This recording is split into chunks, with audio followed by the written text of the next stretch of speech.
everyone.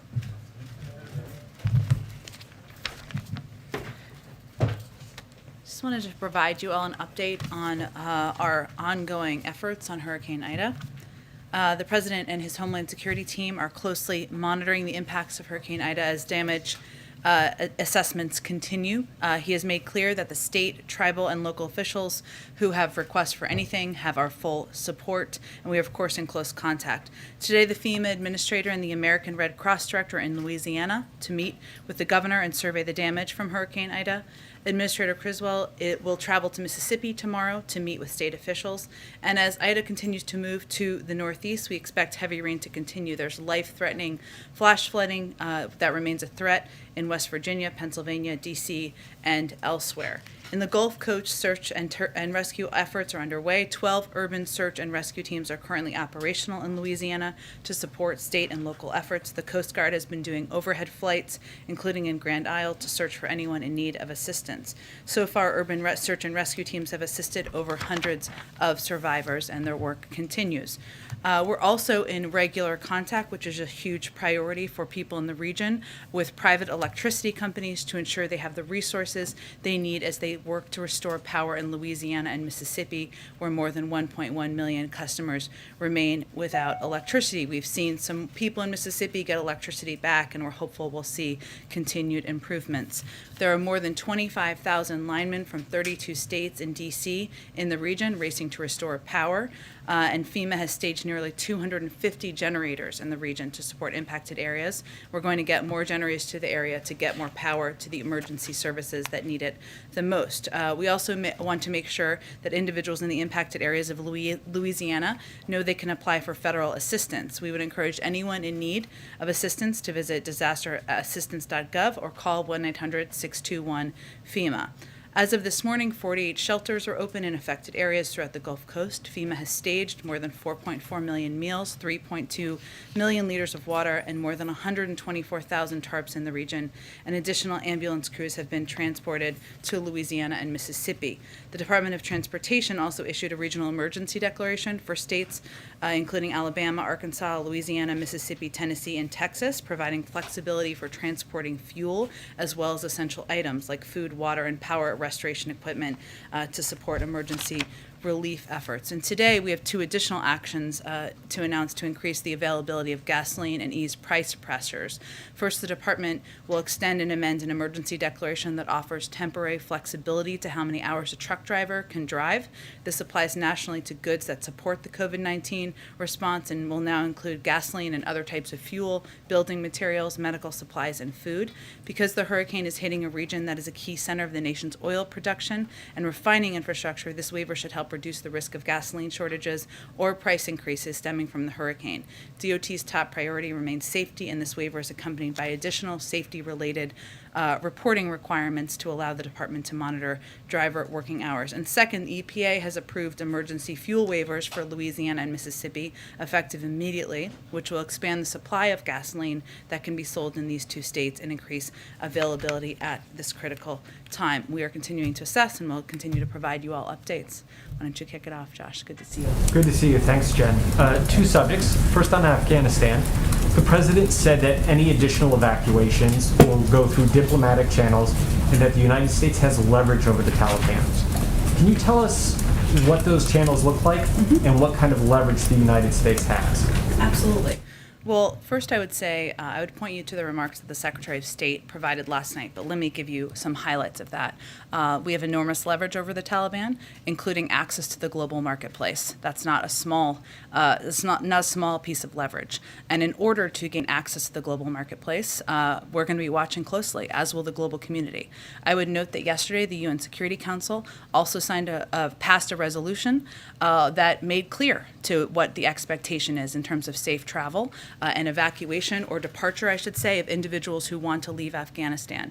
And nearly half of the countries in the world have also signed on to a statement making clear that is the expectation. That's the diplomatic side, and the other diplomatic components that our Secretary of State will be focused on include establishing a presence in Doha, which is already underway, which is a place where we will be able to operate from diplomatically. So we can have access with consular officers and diplomats who can engage with American citizens or others. our Afghan partners who want to depart. We're working to set that up now. The other piece is engagement with the Taliban, which will continue through our ongoing channels that we have with the Taliban on the diplomatic front. The other piece of this, which is very important, is operational, which is opening the airport and regional airports, and also ensuring that there is overland travel that is possible, which means being able to leave across borders. And the president touched on this in his statement. On the airport front, the more specific piece we're working on with the Qataris and the Turks, who are important partners here, is getting the civilian side of the airport up and operational again, so that we can use that not just for flights for people to depart, but also for humanitarian assistance, which we would work through programs like the World Food Program and others to distribute. So there are a number of channels. This is a priority the Secretary of State will be leading. They'll continue to provide updates, and we're hoping to make progress in the coming days. And secondly, on the economy, you were asked the other day about the expiration of the extended unemployment benefits. We know that black unemployment in this country is above 8%. It's above 7% in New York, Nevada, Illinois, California. With the expiration, how do you ensure that people in those places still get the support and aid they need? You're right, and Josh, it's vitally important to look at the fact that there are different circumstances in different states. So if we just take a step back and look at the national landscape on these benefits, in about half of all states, 24 governors have already made the decision to eliminate pandemic unemployment benefits. That's a choice they have made. In the remaining 26 states, unemployment levels vary pretty widely, from 3% to 7%, and half of these remaining states have unemployment rates that are already less than 5%. So there are differing needs in different states, and governors are making different decisions. What we're trying to do, and what we announced about 2 weeks ago, but obviously there was a lot of news going on, is our effort to put new tools in place to help states that choose to further extend pandemic unemployment benefits because of those needs, because they're states like those you have mentioned, or because they have higher rates of unemployment among African Americans or other groups that need additional assistance. So the Secretary of Treasury and the Secretary of Labor sent a letter to Chairman Wyden and Chairman Neal underscoring and affirming that states can use their allocations of the $350 billion of state and local fiscal relief funds included in the American Rescue Plan. That is funding that can be used. The Department of Labor has also made $90 million in career grants available to support comprehensive reemployment services for all Americans, and $146 million in reemployment services and eligibility assessments. And the Department of Labor also sent a letter just last week to states with information about how to leverage existing UI program infrastructure to deliver ongoing support to unemployed workers. We have also been engaging directly with states. We've been engaged now with about 30 states and counting to talk about what their specific needs are and how programs that are available can be eligible to people in their states. Go ahead. First on Ida, thank you for all that information. You still tracking that he might go to the region at some point? He certainly is open to that. What he does not want to do is interrupt rescue and recovery efforts, which, as many of you may or may not know who have covered hurricanes before, people leaving their homes and going to evacuation centers, that can increase in the days ahead. It isn't always just in the day after, and certainly there are ongoing efforts on the ground, as I just noted. So he's open to that. I don't have anything to announce at this point in time. Obviously, the President of the United States going to a region takes a lot of resources. On Afghanistan, is there any sense of if and how many Americans might have left today? Is there even a way to track that for the U.S. government at this point? Well, I will say we remain in touch through a range of means of communication: email, text, WhatsApp. That's something that we could certainly do from here, but also having a presence in Doha and diplomats in the region will enable that to happen locally or close by as well. I don't have an update for you on the numbers, but that's something the State Department would have the best assessment of. We have asked and we've talked a little bit about the president's mood over the last few days, or his sense of all of this. A few of us observed he seemed angry at the beginning of the speech today. Who's he mad at? I would say I'll give you a different assessment of what I saw, which is that he gave a forceful assessment, laid out a forceful case to the American people as to why it was time to wind down a 20-year war that has led to the loss of thousands of lives. And in his view, and I think he made a firm case of this, it's not in our national security interest to be on the ground anymore. And on North Korea, the ongoing situation there, what's your current understanding of what they're doing with their nuclear program, and is there any renewed outreach to Kim Jong-un and his regime? Well, we have left the door open and obviously reached out through our channels. I don't have an update for you in terms of any response to our offer. Our offer remains to meet anywhere, anytime, without preconditions. We're obviously aware of the reports we've seen over the last 24 hours, and we're closely coordinating with our allies and partners on developments and assessing closely. Go ahead, Jeff. Jen, the president said in his remarks just a short time ago that in April, a deadline was set for August 31st. In fact, in his April remarks, he set a deadline for September 11th. So what changed over these last few months between the August 31st deadline and the September 11th initial deadline? Was that a deadline agreed to, a new time frame agreed to by the Taliban or suggested by them or by this administration, or what's the discrepancy there? The military gave their assessment that they needed 120 days to wind down our presence in Afghanistan, so we abided by that. But in the April speech, September 11th was the date. The August 31st date just arrived between April and now. And he bases strategic decisions, tactical decisions, I should say, on the advice of the military and commanders on the ground and the timeline they needed to wind down our presence. And hence, here we are. It was his timeline, though. It was not the Taliban's timeline. So he moved up the timeline to August 31st. We needed 120 days, and we abided by the advice of the military. Jeff? Jen, can you clarify whether the United States has an agreement with the Taliban to allow more Americans and other Afghans to leave the country? Well, I will say, Jeff, that it is not just our expectation, but also the expectation of 100 countries around the world, the UN Security Council and others, that the Taliban will abide by what they committed to last Friday, which is the ability of people to leave Afghanistan should they choose to leave. There do need to be ongoing diplomatic negotiations, or discussions, I should say. That's a part of what the Secretary of State and his team will be leading. But I would note that the Taliban conveyed that on Friday, a leader of the Taliban. Again, more than half of the countries in the world have conveyed clearly what they expect, and the UN Security Council signed a resolution yesterday. So those are the diplomatic pieces that have moved forward, but this will be a top priority in the days ahead. The president was critical today and has been critical of former President Trump's deal with the Taliban. Given that, I'm wondering if this administration or if this president gave any consideration to not holding on to former President Trump's special envoy to Afghanistan, who stayed on. Look, I think the president wanted to be clear about what he was left when he took office, and he laid that out very clearly in his speech. But just to reiterate, since you gave me an opportunity, a couple of the points.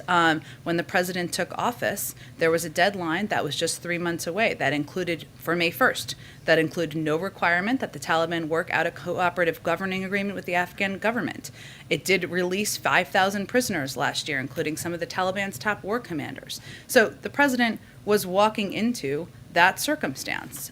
He wanted to leave Afghanistan. It's a war he has long felt we needed to depart from. He's felt that was long overdue. But that was the circumstance he walked into, and frankly, there's a little bit of selective memory loss from some of the people who served in the last administration about these circumstances. But my question was actually why hold on to the Afghan envoy, the U.S. envoy to Afghanistan, who served under President Trump? Why did President Biden hold on to him? The president has made changes where he saw fit and has not made changes where he felt the person continued to be the right person for the job. That's not a political decision. Go ahead. Thanks, Jen. So we heard from the National Security Advisor, Jake Sullivan, this morning on Good Morning America. He's mentioned that 98% of those on the ground there in Afghanistan and a small number who remain, they have reached out. They got out, as many people as they could. Is the administration essentially placing blame on Americans who could not get to the airport in time? I think what the president stated clearly, and I know that Jake Sullivan has stated clearly, and our Secretary of State has stated clearly, is that our commitment remains. There is not an end to our commitment to American citizens who are in Afghanistan who want to leave. That's the same for any country in the world, for American citizens who want to leave and want to come home to the United States. It's also important for people to note and understand what the process has been and what we've undergone over the past few months, and that's what the president laid out, and we think it's still important for the American people here in the United States to understand that.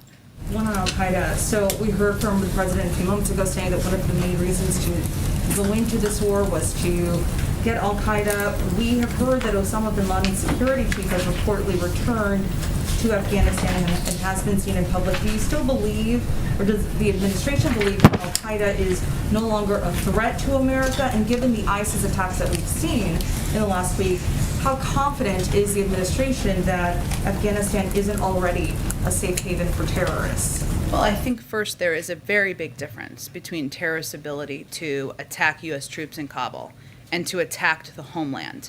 And we do not assess that any terrorist group on the ground has the ability to attack the homeland in the United States. It is incumbent upon the president, the national security team, to prevent that from ever being the case. But there is a very big difference between those two.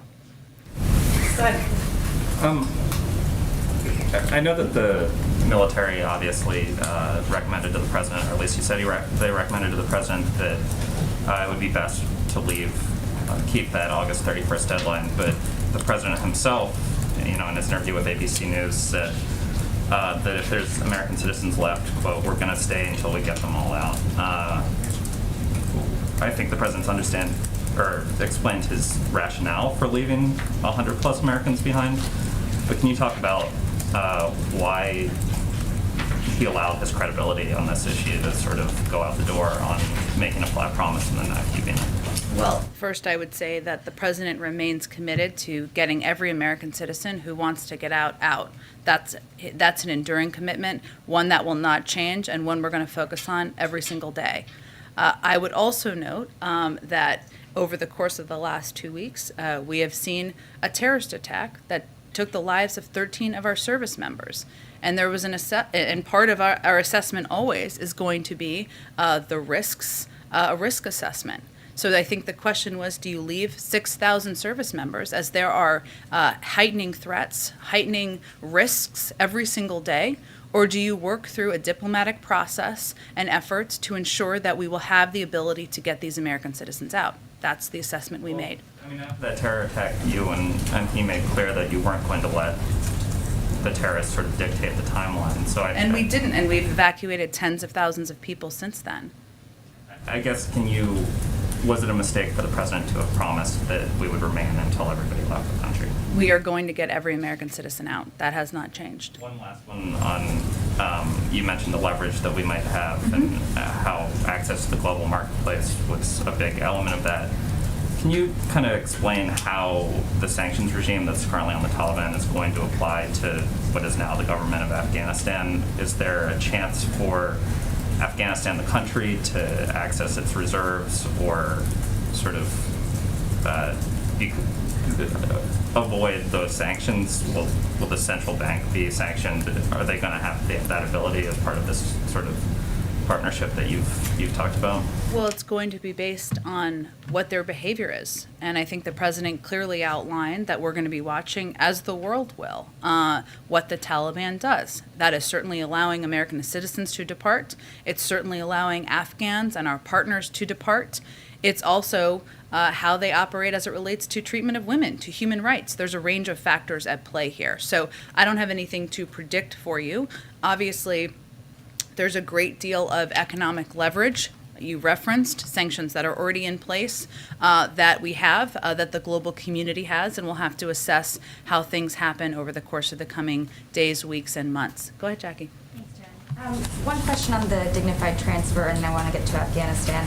Some of the Gold Star families have criticized the president's conduct at the dignified transfer. There was a father of one Marine who said that the president appeared to be checking his watch every time a flag-draped transfer case came out of the plane. And a sister of another Marine said that it felt like a fake and scripted apology. Was the president looking at his watch, and does he have a message to those people who felt that they were offended? Well, I would say his message to all of the family members who were there, those who were not even in attendance, is that he is grateful to their sons and daughters, the sacrifice they made to the country, that he knows firsthand what it's like to lose a child, and the fact that no one can tell you anything or say anything, or there's no words that are going to fill that hole that is left by that. he's not going to speak to, and I'm not going to speak to, the private conversations. Of course, they have the right to convey whatever they would like. But I will tell you from spending a lot of time with him over the past couple of days that he was deeply impacted by these family members who he met just 2 days ago, that he talks about them frequently in meetings, and the incredible service and sacrifice of their sons and daughters. That is not going to change their suffering, but I wanted to convey that still. Go ahead. On the future aid to the Taliban that Jake Sullivan was talking about this morning. Yeah. He said when it comes to economic and development assistance with the relationship with the Taliban, it'll be about the Taliban's actions. Should we understand that to mean that economic and development assistance could translate to taxpayer money eventually going to the Taliban at some point? I know it's different from the humanitarian aid we've been talking about, the World Food Program and things like that, but these specific references that Sullivan made this morning. Well, I would go back to kind of the earlier question on this. There's an enormous amount of money they have at in the Federal Reserve. I shouldn't say they. The government of Afghanistan has in the Federal Reserve, which they don't have access to right now. That's actually their money that's being held there. So that's one of the questions here. There are also sanctions that are in place on a number of leaders. Obviously, that prevents them from doing business in various parts of the world. I think that's really what Jake Sullivan was referring to. Go ahead. To get back real quick to this issue of leverage, and I understand the U.S. plans to use that leverage for safe passage, but what specifically does the U.S. also want to see from the Taliban that they would use that leverage to get? You mentioned human rights or women's rights. Will the U.S. use its leverage if, for example, the Taliban doesn't allow girls to go to school or appears to be violating basic women's rights? I think the president said that in his speech. Okay. So things like access to the global marketplace would be contingent on girls being able to go to school, fundamental women's rights. I'm not here to outline specific parameters for you, but what I can tell you broadly is that human rights, women's rights are certainly what the United States and also the global community will be looking at. And I know the president also said in his speech that that assumption about how long the Afghan government would hold on, how long the military would be able to hold on, he acknowledged that that was a failed assumption. Who is responsible for that assumption? Is the president frustrated with his team at all for having made that false assumption? We don't have the luxury of being frustrated. Our focus right now is on continuing to move forward on our diplomatic efforts and continuing to do everything we can to get our Afghan partners and American citizens out and to get Afghans who have fought by our side safely settled in the United States and third countries around the world. Go ahead. Was that like a military assumption, though, or was that an assumption coming I from don't the think intelligence anyone community? assessed that they would collapse as quickly as they did. Anyone in this room, anyone in the region, anyone anywhere in the world. If you have anyone who did, I'd be surprised. Go ahead. Thanks, Jen. The Afghan interpreter who helped rescue then Senator Joe Biden when he was stranded 13 years ago in Afghanistan is now in hiding. He told the Wall Street Journal, "Hello, Mr. President, save me and my family, don't forget me." What's your response to him, and why is he and other Afghan allies like him still in the country if the president believes, as he said today, that the mission was an extraordinary success? Well, I would say first, our message to him is thank you for fighting by our side for the last 20 years. Thank you for the role you played in helping a number of my favorite people out of a snowstorm, and for all of the work you did. And our commitment is enduring, not just to American citizens, but to our Afghan partners who have fought by our side. And our efforts and our focus right now is, as you heard General McKenzie say and others say over the last 24 hours, is to the diplomatic phase. We will get you out. We will honor your service, and we're committed to doing exactly that. Go ahead. Thanks so much, Jen. Just to build on some of the things my colleagues were saying, President Biden said Americans who were given multiple chances to leave, dating back several months, but things, as you just noted, changed dramatically in the last few weeks. My question is, how many of those families said they wanted to stay in Afghanistan in the last few weeks, 2-3 weeks? And is it really fair to say, for the president to say, that they didn't leave when they had the chance? As you just mentioned, no one expected the collapse as happened, and the president himself, for months, was publicly saying that the Taliban would not be running things, and also that this exit would be safe and organized.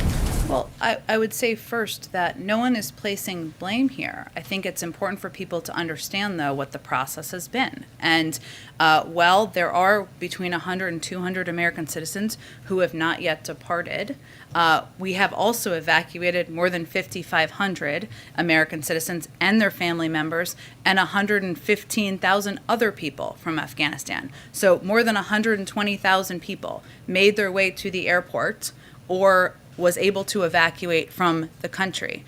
It is also very understandable, and I want to be very clear here, the vast majority, if not everyone, though the State Department would have to speak to this, who is still there, are dual citizens who have lived their entire lives in Afghanistan. This is about, I know this is hard for people to understand who grew up and live here. This is where they've lived. This is where their family members are. This is their communities. Maybe they own shops. Maybe they have 50 family members or 20 family members. This is not an easy decision to leave. We understand that. And what the president is saying is, if you decide to leave next week, if you decided 2 days ago and we couldn't get you out, we're going to get you out. And that's what his commitment is. Can I ask about the immigration system and the refugee situation? The U.S. immigration system is already very overstretched. It's dysfunctional. I wanted to know what steps is the administration taking to ensure that the tens of thousands of Afghan people who are being resettled here in the United States are not going to be caught up in red tape and that they're going to get the resources they need? Well, first, the president has asked the Secretary of Homeland Security to lead this effort, and there is a process that includes not just a thorough background check and vetting process, but as individuals come to the United States, some will end up going to military bases where they will have access to a range of resources, including vaccines. Those who are parolees will be required to get those vaccines. And what we are working to do is ensure we are leveraging and working with all of the incredible refugee resettlement organizations around the country who are eager and open to helping these Afghan refugees, also to veterans organizations who are eager and open to helping these Afghan refugees resettle in the United States and work through as orderly a process using every lever of government from the U.S. military, the Department of Homeland Security, to move this process as rapidly as we can. Go ahead, Amy. The president was very clear today, as he has been, about why he thinks U.S. forces should not be in Afghanistan right now. But he was part of the Obama administration in 2014 when the then president decided he needed to send troops back to Iraq after several years to deal with the Islamic State threat. Does the president rule out needing to send troops back to Afghanistan to deal with a similar threat should it arise now? I'm not going to look into a crystal ball in the future, but I think he's been pretty clear he doesn't have an intention to start another war and redeploy troops to Afghanistan. And what we've seen over the past week is that our over-the-horizon capacity can work and has worked in going after ISIS targets and killing people who went after our troops. So that's where our resources and our focus is going to be on at this point in time. I have another little bit of a crystal ball question. Okay. Ultimately, it will be up to the president to decide whether to establish diplomatic relations with a Taliban only or Taliban-led government. And while Secretary Blinken and others have set some of the parameters for that, does the president himself have a view about whether it would be appropriate to ever have a full U.S. diplomatic relationship with the Taliban? Well, just like in any circumstance, it would depend on the conditions. But there's no rush to recognition coming from any aspect of this government or from the international community. Go ahead.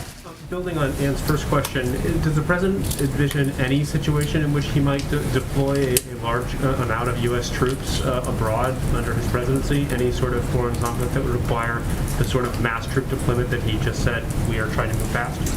I think one of the pieces that he talked about in the speech was how he views our engagement in the world, and I think this is probably why you're asking this question, and the horrible scenes and memories of the last few weeks. And as we think about how we embark on or how we use military force, these moments and these divisions of the last several weeks or months or years should stick in us, and stick in our minds. He made clear, first, we must set missions with clear, achievable goals, not ones we will never reach. And second, we must stay clearly focused on the fundamental national security interests of the United States. I mean, the president has not hesitated to use force when warranted. when he feels it's been warranted. He has done strikes in certain parts of the world. He has made very clear, and he said today, our work with you, we're not done with you, ISIS. That was a paraphrase, but he said it better.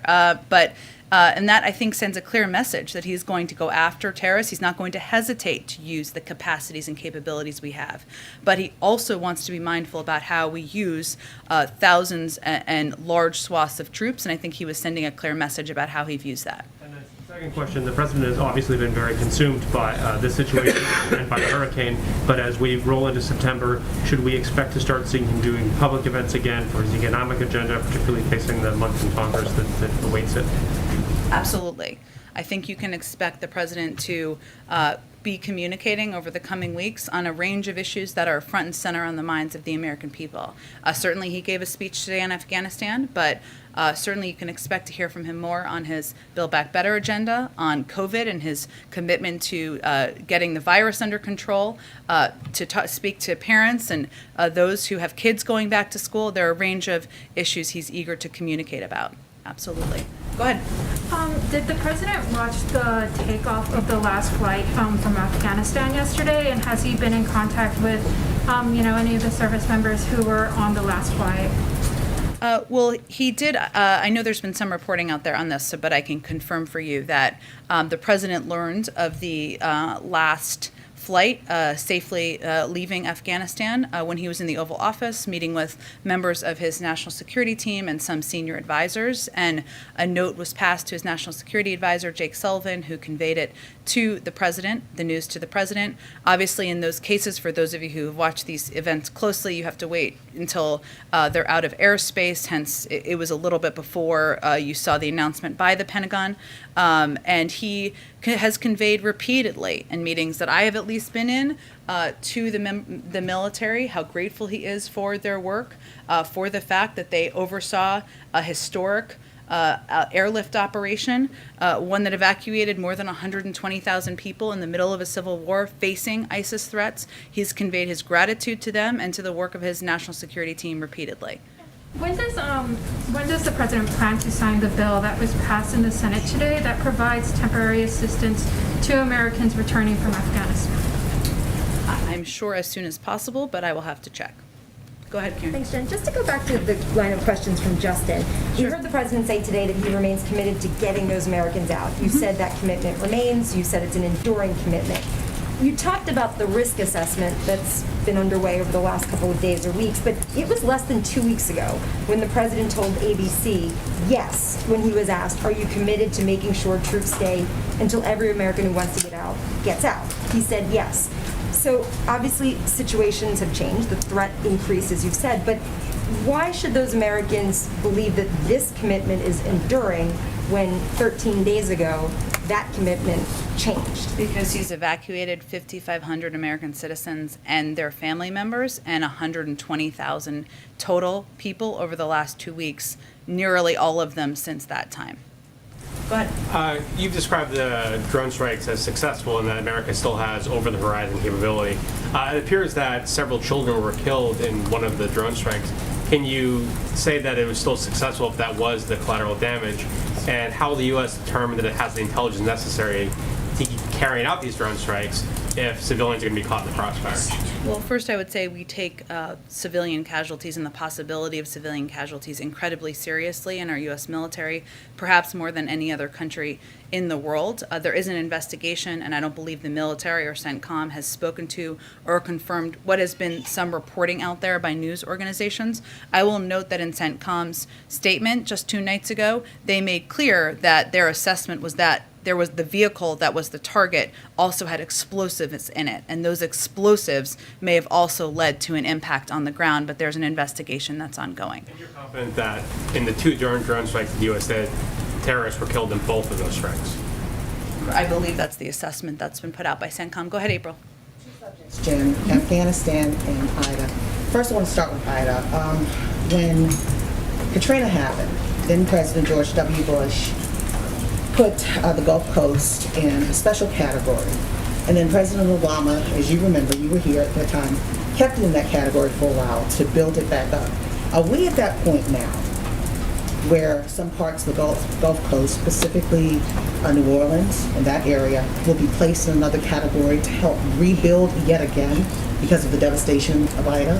Well, April, I will say that we're only on a couple days into the storm. I know you've covered these, as you've referenced in the past, and we don't know how to assess yet all of the impacts. But what I think the people of the region and the Gulf Coast should look at to evaluate how committed the president is to this is all of the preemptive resources he put in place, all of those he sent to the region, and the number of resources he's continuing to deploy from the federal government. So I can't assess that at this point in time, but I can tell you that the president receives briefings about the hurricane every single day, sometimes more than once a day, and has been for several days, and he's committed to delivering on whatever the needs are to help the Gulf Coast recover. Afghanistan, we talked to Greg Meeks, the chair of the House Foreign Affairs Committee, and he said there will indeed be congressional hearings on this longest war in U.S. history from the beginning to this moment. What is the expectation of this administration when it comes to these hearings, and what are you willing to offer? Full transparency as it relates to how all of this happened beyond these speeches, but going into the weeds as to why, the hows, the who, what, when, where, and whys. Well, I would say first, we've already done several briefings with members, including in the classified setting, over the course of the last several weeks. So that speaks to our commitment to answering questions they have and being able to play our role in working with them on addressing the last 7 months. Now it's a 20-year war, so there's obviously a lot to dig into. One more. Yeah. But following up on that, but would this administration be willing to sit before hearings? Some in this administration go before Congress and answer questions about their part in this war. Again, I think we've clearly already been participating in Congress's asks, and we have already been briefing them. There haven't been specific requests made that I am aware of, and as they come, we'll speak to those. Embassies in the area doing in Europe and Spain to support this effort to help get Americans out and just this evacuation and going and shifting from the military operation to that of diplomacy? Well, there's been a huge role that our nation's diplomats have been playing already to date. Obviously, there's been a Herculean effort by the U.S. military on the ground, but our diplomats, the consular officers, many of them who are on the ground, or those who are making tens of thousands of phone calls to identify Afghan applicants, members of the vulnerable population, American citizens, that work will continue. And that work will continue to help get American citizens and others who have fought by our side out of the country. Go ahead, Rachel. Yeah, and the president said there's no deadline to get the remaining Americans who want to leave out of Afghanistan. But is there an acceptable timeline for the president for them coming home? Well, I would say, Rachel, if someone decides in a year they want to leave Afghanistan, we're going to help them leave. If somebody is now ready to, we're going to help them leave as quickly as possible. So I think that's what he was conveying. Go ahead. Thanks, Jen. I want to follow up on my question yesterday about deserving Afghans who did not get to leave. I think many people would understand that in the fog of war, despite the best efforts of the Marines and consular officers on the ground, mistakes are made. Marines could grab people or push people out of the gate because of a security threat, for example. But what I was talking about were these specific allegations from our sources on the ground and people who are assisting in these rescue operations who say that because of inconsistent policies, conflicting policies, and also a lack of coordination between the State Department and the Pentagon, and also competing interests from people in Washington with influence who are pulling strings, this creates a chaos in which vulnerable Afghans, including SIVs, were left behind, but individuals who may not have who is not an at-risk individual gets to leave. So is the administration willing to admit responsibility for this situation, and what would be your remedy? I have no confirmation of what you've just outlined. What I will tell you is that 117,000, approximately, many of them Afghans, people who are not American citizens, were evacuated. That's more people than ever in any airlift in U.S. history. And what our U.S. Marines and what our military did on the ground was work to evacuate as many people as humanly possible, as quickly as possible. And many of those people were SIV applicants. Many of them were green card holders. Obviously, we've given you the number of American citizens, and many of them were just people from the vulnerable populations who we were able to get out. But we are committed to continuing to work in a diplomatic manner to get more people out who want to evacuate. And I would reiterate that we've worked already to get support for a statement from 100 countries around the world to pass a UN Security Council resolution and to make clear to the Taliban that that's our expectation. Yamish, go ahead. Follow up with the lily pad countries agreement. Can you give us an overall picture of the structure of these agreements with these countries? What are we paying or providing them in return? And how do we deal with local resentment? And this would also apply to people around American bases who may feel concerned about the threat of either COVID or a terrorist threat. How are we dealing with that? Well, what we're doing is we're relying on all of you to convey clearly what our COVID protocols are, what our security protocols are, what our vetting protocols are, and we're also communicating very closely with governors and leaders in the region. Every country has different agreements. This is not a quid pro quo situation. This is where the international community recognized the need of the Afghan people, and nearly 24 countries have met this moment to have a place where individuals who are leaving Afghanistan can be, some before they go to third countries, some before they come to the United States. Jamish, go ahead. I think we got to move on, Patsy. Go ahead. Thanks, Jen. My question, the president said that the U.S. should learn from its mistakes in the past. Does the president have any mistakes that he thinks he made during this withdrawal in Afghanistan that he wants to learn from? Well, I would say I think the president's been pretty clear that we all had an expectation that the Afghan National Security Forces would fight harder in the end, would fight against the Taliban. We all had an expectation that President Ghani would not flee the country. Those were not expectations that were clearly met. So you can spend a lot of time looking in the rearview mirror. What our focus now on is moving forward on our diplomatic effort, settling Afghan refugees, SIV applicants, and others who are coming to the United States, doing that in a very thorough and clear way, and also getting them settled in communities. That's what our focus has to be on. That he shouldn't have made those assumptions about the Afghan government. Is that the lesson for him then? Well, I think most people made that assumption, but I don't have any more for you. I only ask that because he said that the U.S. should learn from their mistakes, but if there's right, and he laid out clearly what he thinks they are over the past 20 years. And then a quick question on Louisiana. The governor said that he's worried that the power outages might start affecting the hospitals. Can you make any clarification on whether or not the FEMA can do anything more to help utility companies, and whether or not there's any sort of estimates on whether or not hospitals will be affected? Well, so initial reports from the local hospital distributor network indicate no supply chain disruptions, but he is right. I mean, this is an area where we are all watching, and this is why we are continuing to ensure there are necessary generators there, that we are engaged closely with health administrators and others about what their needs are and how we can deliver on them. One of the primary limiting factors on oxygen, which we don't see a shortage on, but is obviously an issue that we have to watch closely, is actually hazmat certified drivers. And what this is people who can drive around these oxygen tanks and facilities out to the hospital. So there's a number of pieces that we have to work through, and we are preparing in case there is a need in that regard. Thank you, Jen. Two quick follow-ups. Yesterday I asked about the Washington Post story that reported that the Taliban offered the United States control of Kabul, and instead the United States focused on the airport. Have you been able to review that report, and is it accurate? Well, I'm not going to speak to private conversations, but what I will tell you is that it obviously required the deployment of 6,000 U.S. military forces to secure the airport, given the Afghan National Security Forces collapsed from that protection. Our objective has never been, and the president's been very clear about this, having a military presence to control Kabul. So that's never been our objective.